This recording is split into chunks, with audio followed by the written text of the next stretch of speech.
Good morning, everyone. Thank you for joining us this morning for the Coffee with Colleen EDC Coffee Chat. We appreciate you joining us. And we have today Patti Morris joining us from Jace Real Estate Company. She's a broker in Port Angeles, a real estate broker. And the topic of our conversation today is upcoming foreclosures in our county that have kind of been piling up due to the moratorium extension on mortgage relief. And so Patti has represented both agencies and banks for the last 7 years and has been doing real estate for 10 years. So we really appreciate Patti joining us. Just a few housekeeping details.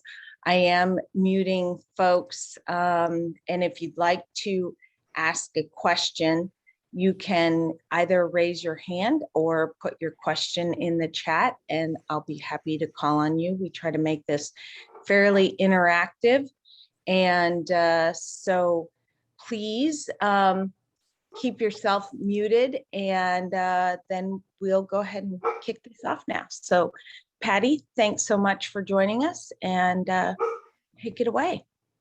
And like everything, you'll be able to hear my two spoiled labs sometimes barking in the background.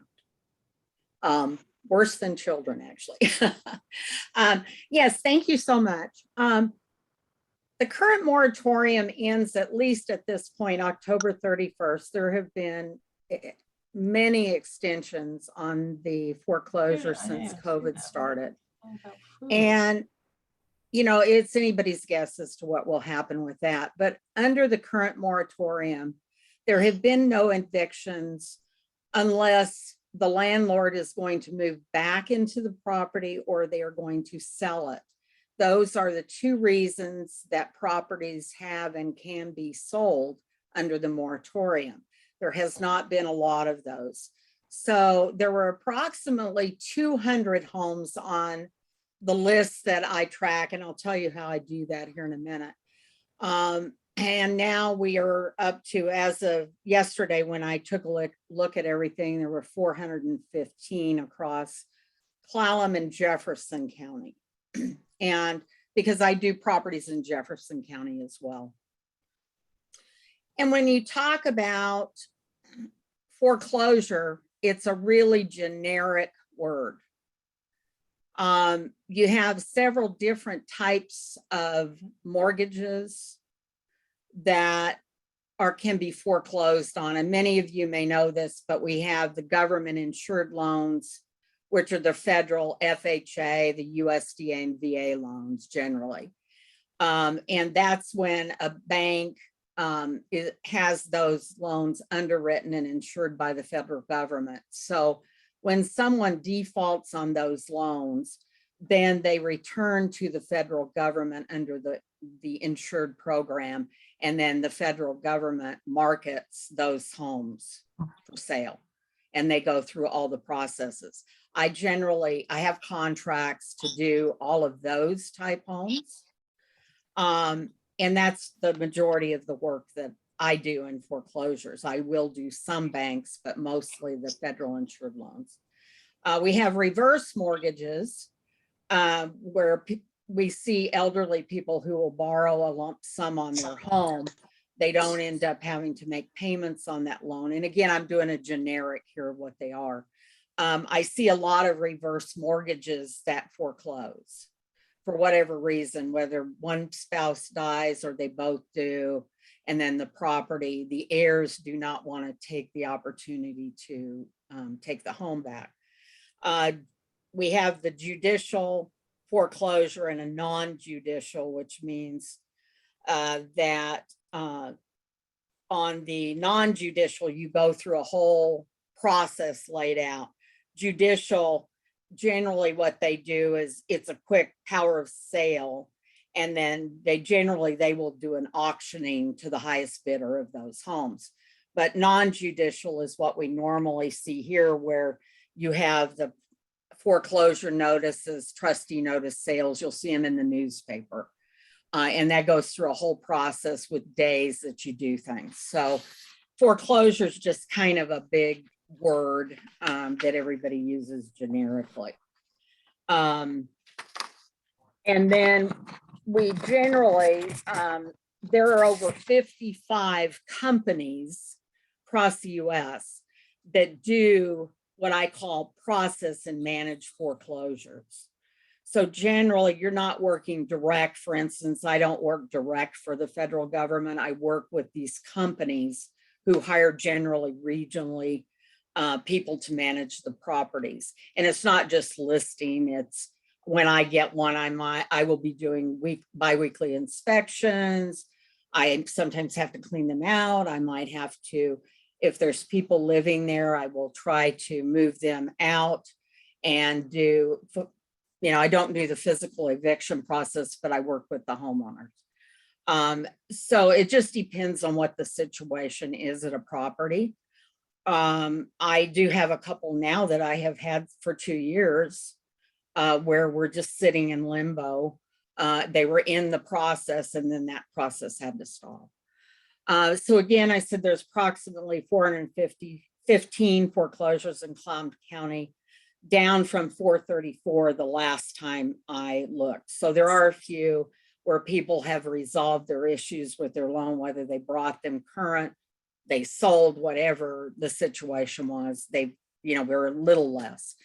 I have non-disclosures with most of the companies, so I cannot give you specifics. Where are these properties? But numbers are approximate, and I have 92 in Jefferson County. I have not done it by the various areas. Port Angeles, I have 158. Squim is 110. What I call the West End, I guess from kind of Beaver on, is 55. And I track these somewhat of, it's kind of a super sleuth. I started this years ago. When I would get a foreclosure, the first thing they'd ask me is, who is the foreclosure attorney? And you would think the people that are giving me the properties would know that, but they don't. And so it was difficult to do that. So I started pulling the trustee notice sales in the paper and putting those as a spreadsheet and filing them. So I would have all these properties that they were that far along. Then I have, because a lot of people know I primarily do foreclosures, they'll call me, realtors will call me and say, hey, do you know anything about this house? I'll have people call and say, there's a house that's been vacant for years next to me. Can you find out what's going on? So they kind of, after I do investigation, figure out what's going on with them, then they might show up on the list as well. So it's not like I have somebody giving me a list. There are too many companies that deal with these to have any kind of inside information onto exact. But what I have done is developed a spreadsheet that tells me pretty much what's out there. And so many people will say, well, gee, I want to contact them and I want to purchase a home. I don't want to wait till the process is over. And that's very difficult. Once they get into the foreclosure process, then generally they're going to move it through the process and list it because of the laws that are out there. So it's pretty hard other than to tell what's going on. And what I have determined is with foreclosures, depending on the type of loan, there can be a very long waiting period, redemption period for these homes, to where you're wondering why they're sitting vacant so long, but it's because the law indicates certain number of months, generally, or years, that these properties will sit vacant. And it's because they can't do anything with them with the redemption periods by law. So that is one reason why you will see them sitting that way.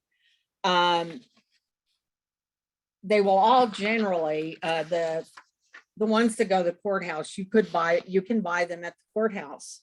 I will tell you the day and time in there where you can do that.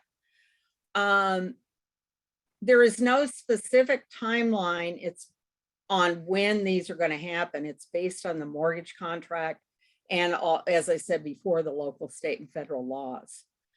And ordinarily, I could give you very specific information on the impact to the real estate market But however, with COVID, it's become somewhat of a roller coaster into dates, extensions, and it's really clouded that crystal ball. Obviously, our market has been inflated due to the lack of properties coming on the market. We would generally see a few of the foreclosures coming on. I would usually have a couple a month, maybe more. And they want you to price them with a 30-day sale, which means an accelerated sale. So they want you to put a value on them to move them in 30 days, which is pretty aggressive. I mean, some homes are happening here, but generally that's pretty quick from the time you list to move it. And that does have a bit of an impact because right now our market is inflated because of the lack of inventory and people wanting a home, and they're just going to have to pay what they have to pay to get one. So when we start to see foreclosures move back into the market, we will see a bit of a market adjustment in the market. You will also see some landlords deciding to sell their properties rather than continue to rent, which also will provide some additional homes in the market. I'm about 80% positive that foreclosure companies will not be doing listings en masse because of the economic impact and also the reduction in values of the property. They want to get the most out of the properties as well. And it's very difficult to forecast, but from the time that the moratorium is over, then there is going to be a slow process to pick up where they left off. Many will be starting over in the foreclosure process. And I don't think that we will see much of an impact until after the first of the year because of the 60 to 90 day time it generally takes them to see these moving back into the market. We will have a few, like I said, I've been sitting on 2 homes that I'm looking at 2 times a week for 2 years, taking care of those. And so those homes will generally move because they've already been in their name. They just have not been able to finish the foreclosure. So once that happens, those will come on the market soon. There are a few homes that have come out as foreclosures, and some of the banks will, depending on who they are, some of the banks will choose to market homes with people in them. There's one on River Road right now where it is listed for sale and you cannot see the interior and you are responsible for evicting the people once you buy it. So some of the banks do those type of properties, and it just depends on what that company philosophy is. But all in all, most of them will follow a very good process. You also can't assume that all these properties have people living in them. They may be vacant. They just have not gone through the process. They've just kind of put a hold on their activities. So that's pretty much what I have on the foreclosures. Again, you know, there are significant amount up there. I'm hoping that there will be people as the moratorium ends that they realize they are going to need to become current, or it would mean that they, you know, need to negotiate something where I think a lot of us are, you know, I'm the same. I procrastinate on things, and we've gone a long time with extensions. So I think people are in the mentality that maybe there'll be more extensions. I'm not thinking that for this one, but I thought that the last one. So, you know, it's just hard to tell. As we get closer, we'll see.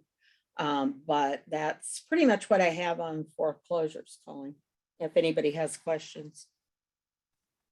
Okay, thank you. So a couple different questions. I put one in the chat and I see Eileen answered it, but is when you say they ask typically to have it priced for a 30-day sale, does that mean you get an offer within 30 days or actually closing within 30 days? And then also,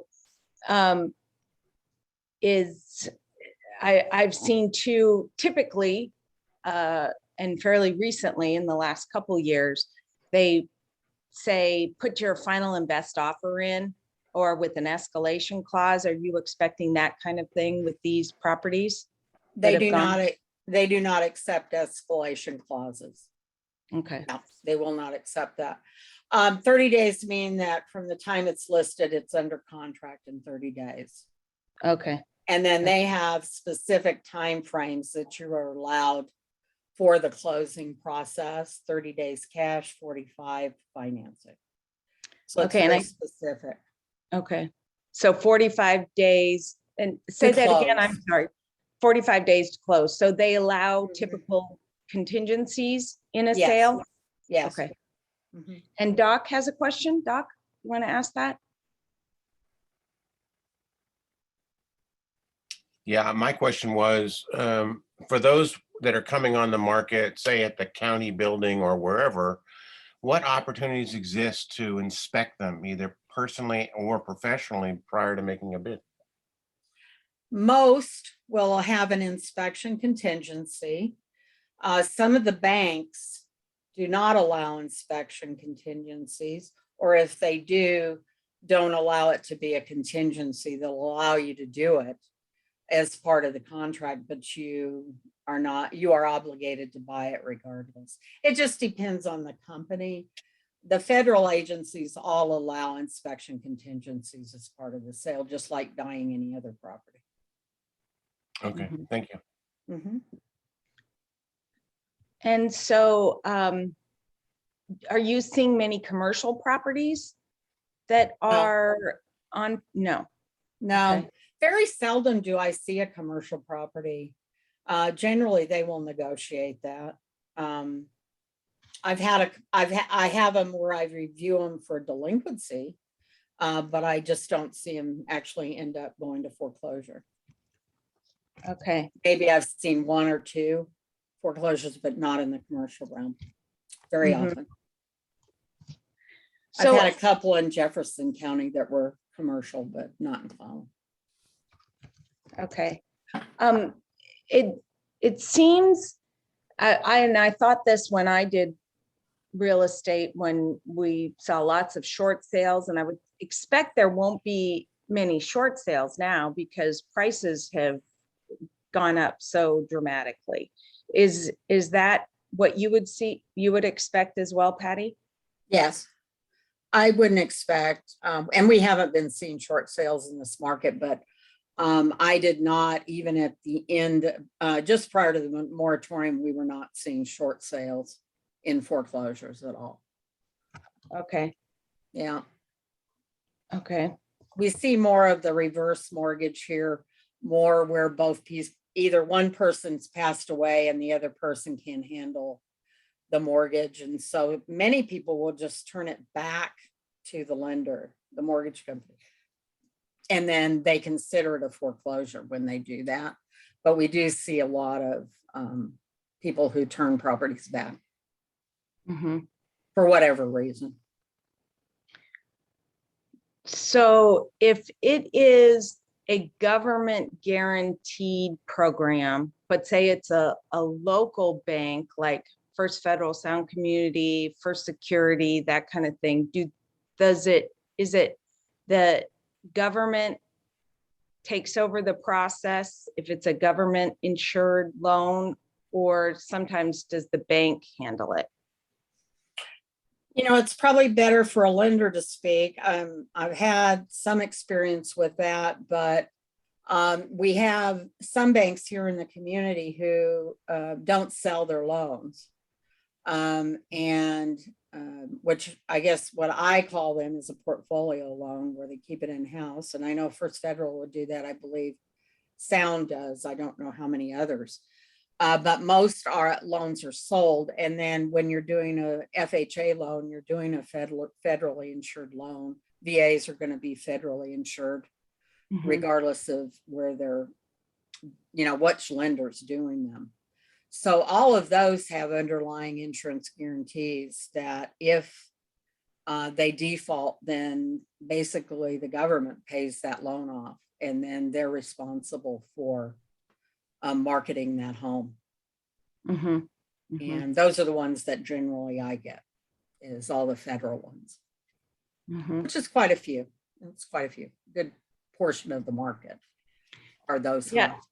It, it, it seems counterintuitive that if there's a long redemption period, and I would think that if a person was behind in their mortgage, and I could see that if they had gotten so far behind, they don't see a path forward to make up, get caught up with the past due mortgage and then make normal mortgage payments going forward, that they would want to sell it.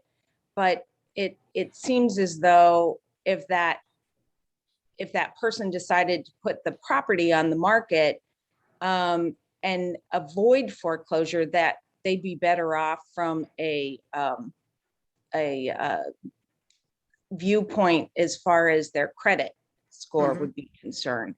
Mhm. And I think so is it these folks that are in this situation just aren't aware of that they probably have equity in the home and they could sell it before that redemption period expires? Or is it once it's identified as a foreclosure that it then is in this other category and it has to be approved by the bank or something? Yeah, Or I've, the I've seen government? it kind of different ways, but the ones I generally see a lot are the reverse mortgages where, they have gotten a lump sum of cash. And you don't make any payments, so therefore, the balance isn't going down. They did it generally based on two people. One passes away, the other one tends not to want to deal with it, they don't quite understand those mortgages. And there's triggers in reverse mortgages. One is that within 6 months, if you decide not to live there, within 6 months, that loan becomes due. So there's quite a few things that might trigger very, very fast decision making. Mhm. And some I just see that are in the kind of the denial process of, we're going to get help somehow. So, and wait too long. But for instance, on reverse mortgages, there's an 8-month automatic waiting period on those once you even start the process, because the heirs have the opportunity, if both are deceased, the heirs have the opportunity to retain the property, but they have to pay the amount due. So it just depends on what the contracts are. But what I find is people just kind of sit and wait, and they wait too long to try to seek help on it. And it's these are very convoluted processes. And I think all of you probably know, when you do a mortgage these days, the paperwork's piles high, and very few people are going to read all of that. And then much less trying to dig through it when you're in a stressful situation to figure out, we certainly need some people that can be advocates for people who have issues. And if someone comes to me, I try to help them as best I can, with resources that are available. But truthfully, we have very few, as far as I'm aware, resources to help people with getting through that process, other than, trying to retain an attorney to help them. Who do you refer them to? Is there a pro bono source?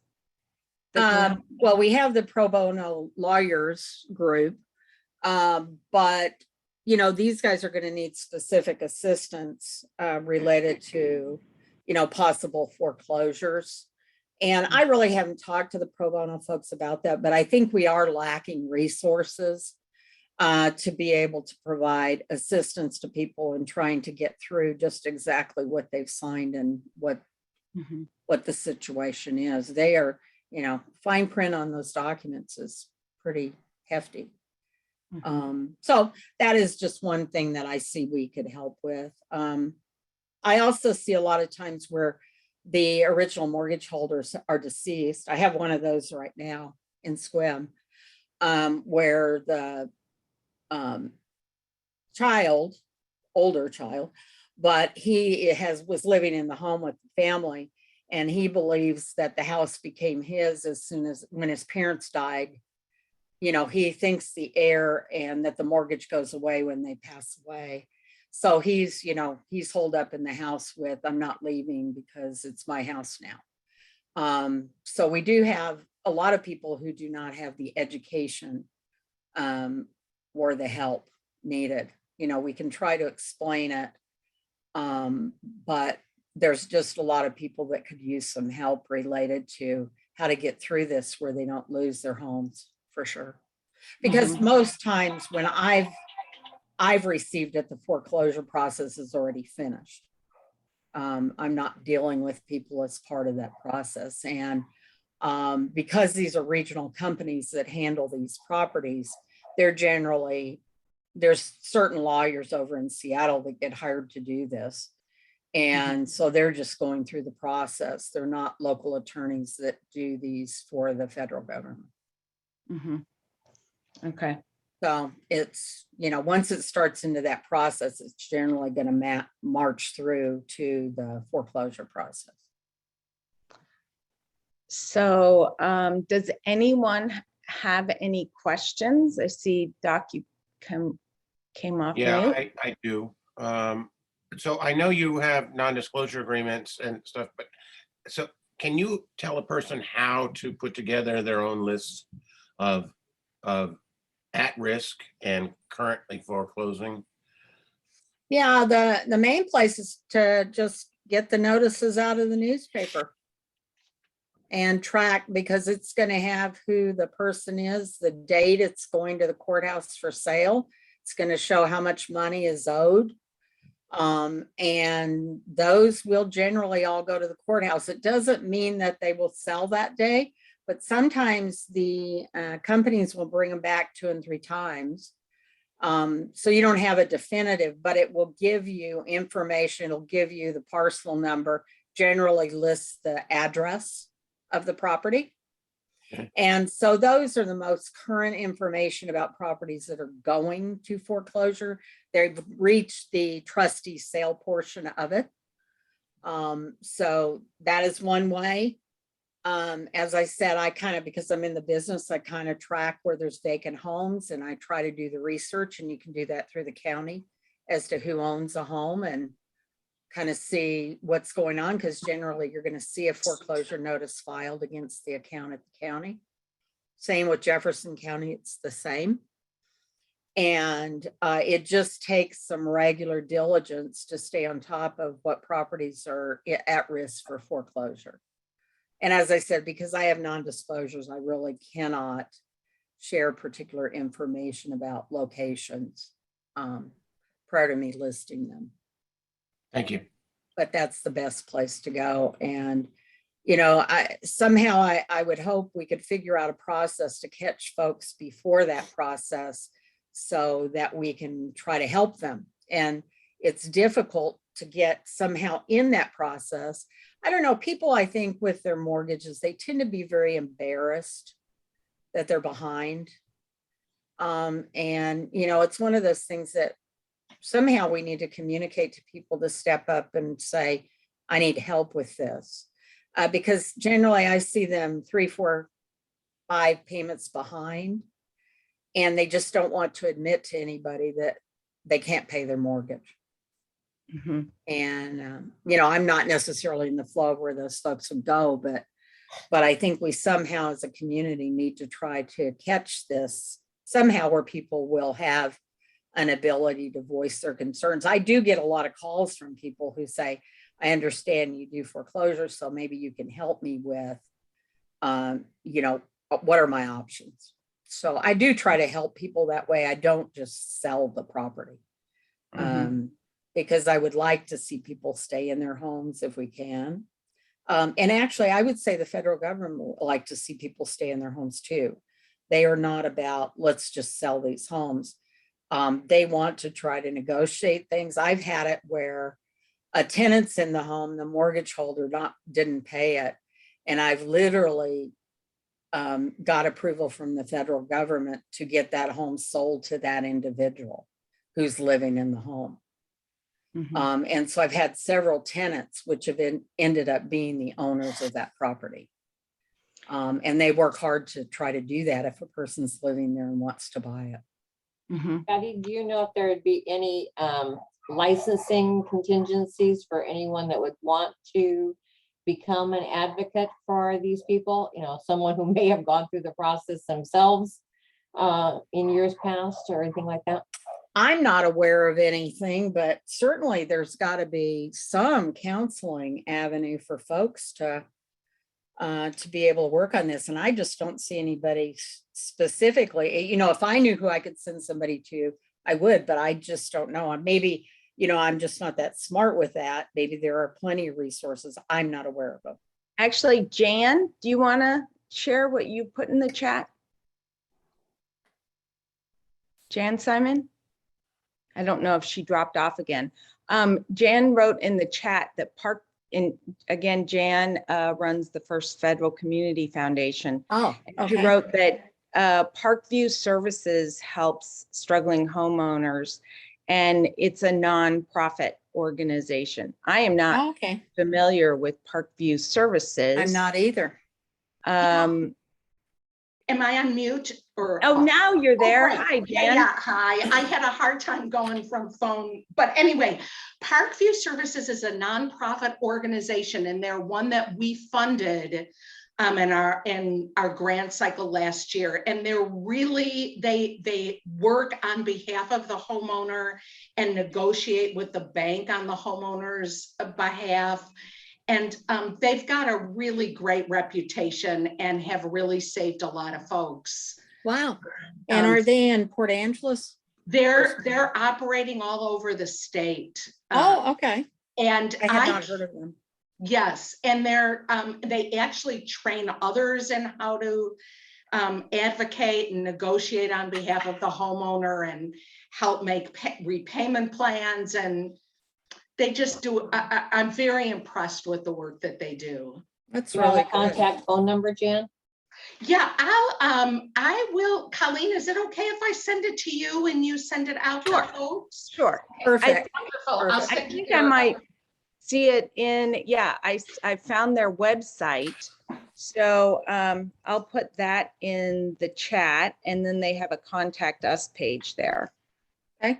Oh, great. Wonderful. And then while I'm off mute, Patty, I wonder if you, early on in the call, you shared the number of homes in foreclosure by region, Squim and Port Angeles. Yeah. Could you repeat that, please? Sure. Well, Jefferson County, I have 92, Port Angeles, 158, Squim, 110, and the West End, sort of starting with Beaver, going west, 55. Thank you. Can That's either one of great. you tell me, is there a point at which you can find out the information prior, when a person starts to fall behind in payments prior to the actual, I mean, can an outfit like Parkview be proactive and reach out to the people? And if so, where do they get the information? Or do you just wait? What about a notice of trustee sale that is recorded with the auditor? And I could share screen and show people how to find that. You're But pretty I far didn't see along. very You're many. pretty far along in the process. Once that notice of trustee sale's been filed, you're in default at that point. Okay. And generally, when they file that notice, they're going to march through the process to foreclose. So you have to be trying to catch these as delinquent loans. And I haven't found a way to do that yet. There may be a way out there. I just don't know about it. Generally, where I see my most information is when the trustee sales are filed. Mhm. And again, people, like I said, if you look for vacant homes or things like that, I'll get calls related to those saying, do you know if this is going to be a foreclosure? Are you handling it? You know, what the situation is. And then I'll delve a little bit more into those particular properties. Well, I'll go ahead and share the screen to show how to find notice of trustee sales, though those are, as Patty said, kind of, they're pretty far along. But docs, so this is just clallam.net. And then you can go to auditor recorded documents right here. I assume you guys can see this, okay? And then you acknowledge the disclaimer. And I hope you guys can still see this. And then over on the right-hand side here where it says all types, you can click through here and go to, and I was going to see if there's nothing.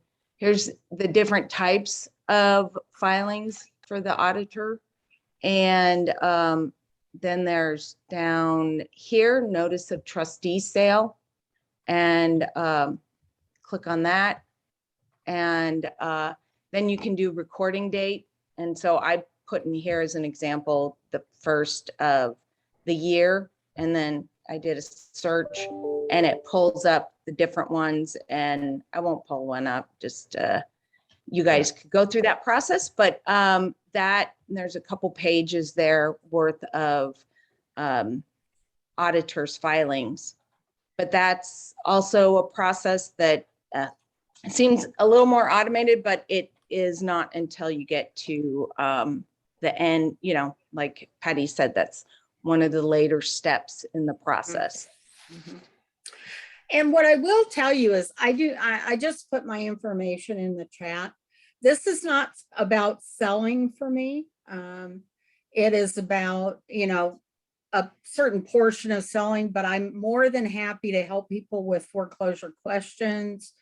Anything related to that, give me a call.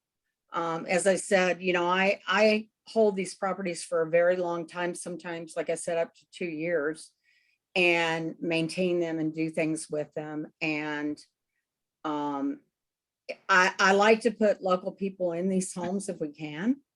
Not that I can trigger that or target it, but certainly the more people that are aware and the more people that understand how you can buy them, the better off we are. But also, if you're out there and you know of people that are in homes that currently have issues, I'm more than willing to see what we can do to try to keep them in their homes if that's what they want to do. I'm really glad to hear about Parkview Services. I had never heard of that group. So that's really valuable to know. I'm not an expert on it, but I certainly probably do my share of the foreclosure homes in the county and Jefferson County as well. I have the contracts for the federal ones in Jefferson County as well as And what percentage would you say of foreclosures have been guaranteed by the federal government? I'd say a good portion of them, probably 70 to 75%, if I were to guess. Okay. Quite a few. You do see some of the banks like Chase and B of A. They're kind of the lion's share of the ones that we'll see foreclosures on here that are outside of that. But that generally a lot of them will go through the federal process. Colleen, Yes. I just have a comment to make. I just went through a refinance on our property, and they were doing no manual underwrites, which, Freddie Mae, Fannie Mae, Freddie Mac, and mine was going to have to be being self-employed. So they forced me into an FHA. By the time we got all done, and I'm only borrowing 50% of the appraised value of the property, I ended up paying $3,800 in FHA PMI insurance. And then they tacked on $131 a month for 11 years PMI. Now, and it used to be, once you got it down to 80% debt to equity, that PMI would go away. So by the time, if I were to let it run that long, which I'm not going to, I'd be paying like $19,000 in PMI. And that's That property says- mortgage insurance Yeah. for those Right. that aren't Right. familiar.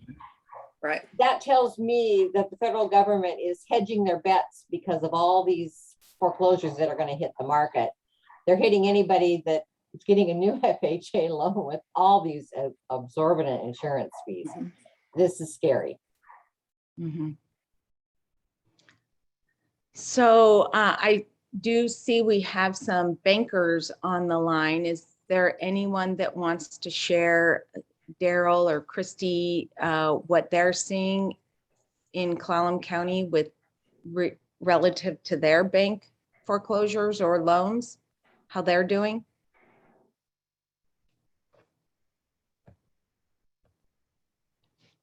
I guess not. Okay. Yeah, it's a Hey, Colleen. complicated situation, but basically to summarize, once you have lower priced market homes, it will impact our values. How much, it remains to be seen. Okay. How much I it's heard, going to come, but Mhm. it makes a difference. I heard Daryl start to talk. Daryl, go ahead. Oh, hey, Colleen, thank you. I was just going to mention that as far as my bank is concerned, we underwrite extremely conservatively. So we're not seeing a lot of foreclosures that are coming through our particular portfolio. But we do know that in the community, it seems to be on the rise, as was already mentioned, of course. Mhm. Okay, got it. Yeah, I think I've only seen a handful of First Security Bank foreclosures in all the years I've been doing it, because Mhm, I think you are very conservative, and which is good. mhm. And Eileen, do you want to share something? Yeah, hi. I don't know if I have connection. Patty, I'm Yeah. curious, is there still preferential treatment by any of the lenders for a buyer who's owner occupied compared to a buyer who's an investor? Yes, generally, VA for sure allows a period of time for owner occupants to purchase a home. And then if there's not any buyers, then it will move to the investor group. Some of the USDA, well, the USDA will have that as well, and then the HUDs, sometimes they have it, sometimes they don't.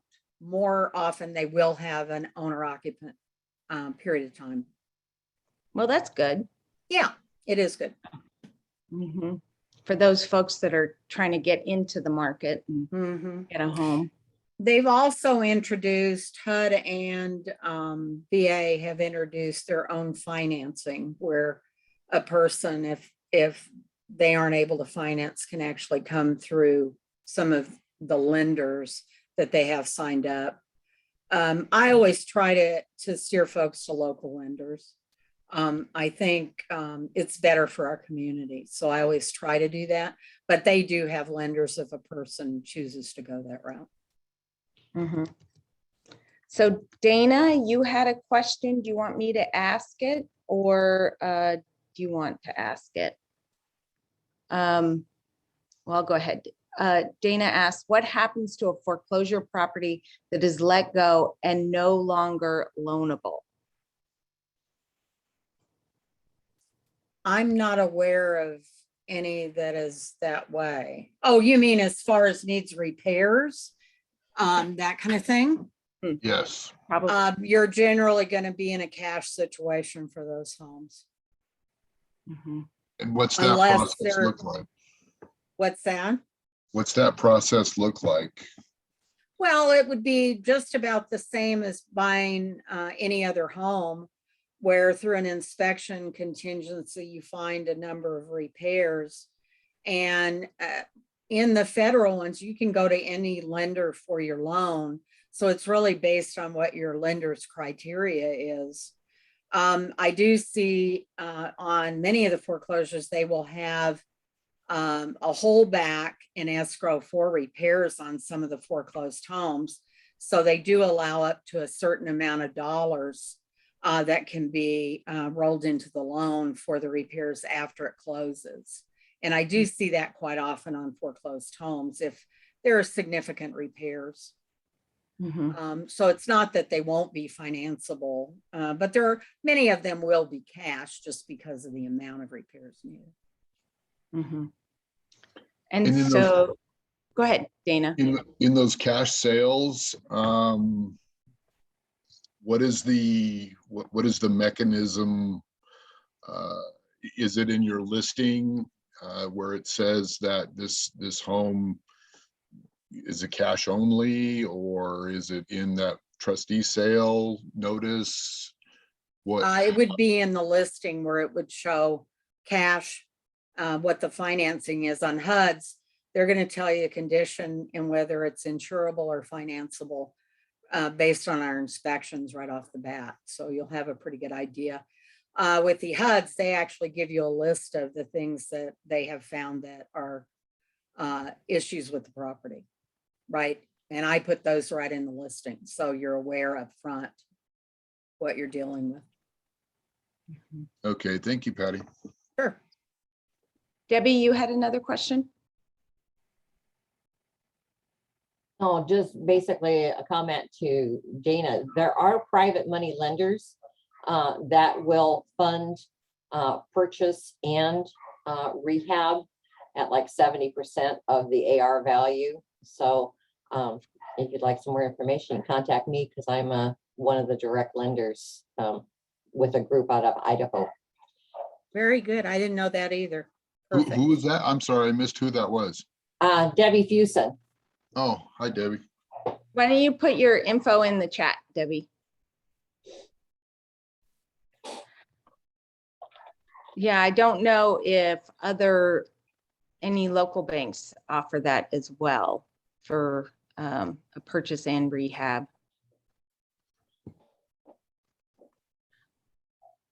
I guess I Okay, better disclose that I'm also a broker for that direct lender. So Good. We need all the got help. my we can. license. Keep that money over here. Very good.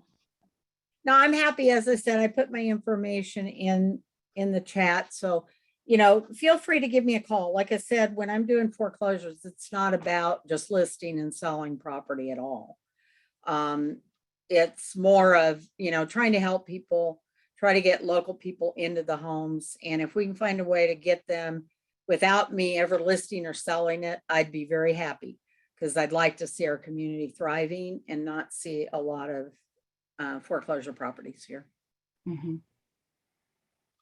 So does anyone have any follow-up questions here? Or anything to share from your perspective in this real estate market for the distressed sales? All right. Well, not hearing any other questions. Patty, thank you so much for Thank joining you. us and sharing this information. We really appreciate your time and your expertise in trying to help out community members. I'm going to go ahead and stay on the line for a bit after this. We'll stop recording now. So thanks again, everyone, for joining us. But I'm going to stay on the line in case anybody has any questions about the